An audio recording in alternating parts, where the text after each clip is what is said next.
Britain's bloated tax system is raking in more money than ever from inheritance tax. The government earned a record 7.1 billion last year, and the proportion of deaths hit by a bill has roughly doubled since the Tories came into power. For 14 years the government has failed to fix a levy that has been condemned as fundamentally unconservative and already abandoned by much of the Western world. Sweden said goodbye to inheritance tax almost 2 decades ago, making it the first country to kill off the tax under a social democrat government.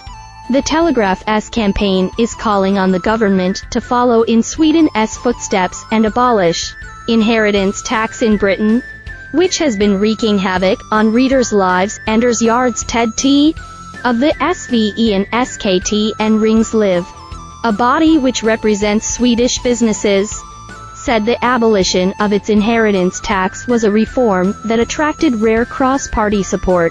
The situation in Britain looks very much like Sweden before we scrapped the tax. He said it is hitting people who are not really wealthy, and it is creating anger in much broader groups. Britain's basic allowance for inheritance tax has been frozen at $325,000 since 2009. This, combined with a boom in house prices over the past decade, has dragged a rising number of ordinary families into paying the tax. This is when it starts to get more attention politically. Mr. Hjartstedt added, in Sweden, when it got to this point, all parties, from the communists to the conservatives, voted to abolish our inheritance tax. How the Swedish inheritance tax met its end. Inheritance tax had existed in Sweden in various shapes since around the 17th century. The tax rate was progressive and varied according to the beneficiary, but reached a record high in 1983, when grieving families were forced to pay as much as 70% on their inheritance. This eye-watering high rate triggered its gradual wind down, and by 2004, the year it was abolished, the rate had fallen to around 30%. Still, like in Britain, the threshold for triggering an inheritance tax bill remained very low for immediate family, at just 70,000 Swedish krona, or around 101,210 krona, 7,462. In today's money. Daniel Walden and STRM, a professor of economics at the Swedish Institute for Business Research, said this meant around a third of families in Sweden had to pay the tax. That is a very high number if you compare it with other countries, he said. Mr. Hjartstedt added that in thousands of cases widows and widowers were forced to abandon their family homes, with little wealth outside of their property, able to foot the bill despite the pain this inflicted on thousands of Swedish families. Inheritance tax was by no means a significant revenue raiser for the government. Receipts from inheritance and gift taxes peaked in the 1930s, when they accounted for less than 1% of gross domestic product. Unlike in Britain, Sweden offered no inheritance tax relief for family-owned businesses. This was disastrous for Swedish enterprise, where around 9 in 10 companies were owned by people related to each other. In 2004, Professor Walden in STRM added, entrepreneurs left Sweden, and in the worst case businesses did not grow as much as they wanted to.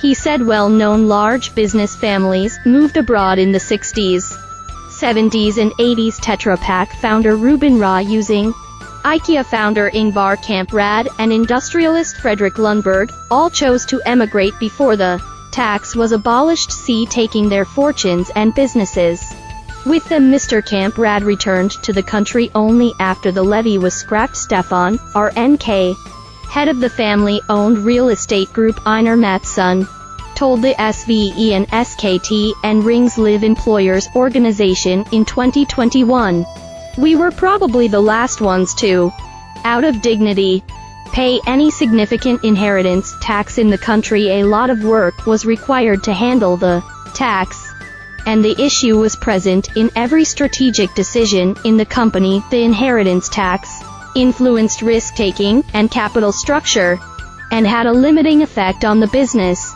the 200 million krona we paid in inheritance tax would, for example, have been enough capital to build 1,000 new apartments. Business roars back with powerful families, so close to the heart of the Swedish economy. It is little wonder the abolition of inheritance tax helped the nation's entrepreneurship to bounce back. There was a boom in ownership transfers, Mr. Yardstedt said, not only between families, but trying to find better external owners for the business. It led to more wealthy people moving back to Sweden, and that ultimately has been a positive for taxes. Meanwhile, the Swedish tax authority found the removal of the tax had encouraged the return of capital back into the country.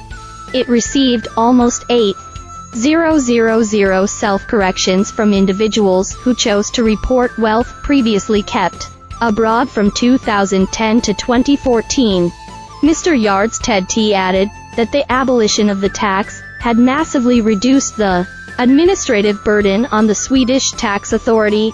They have much less work to do because the levy was one of its most complicated taxes, he said. After we abolished inheritance tax, the removal of wealth tax followed a few years after. Yet, while we have lower taxes, we have increased tax revenues. See, it shows that if you abolish a stupid tax that is complicated and forces wealthy people to leave the country, you get more tax revenue when they return. That is the Swedish experience.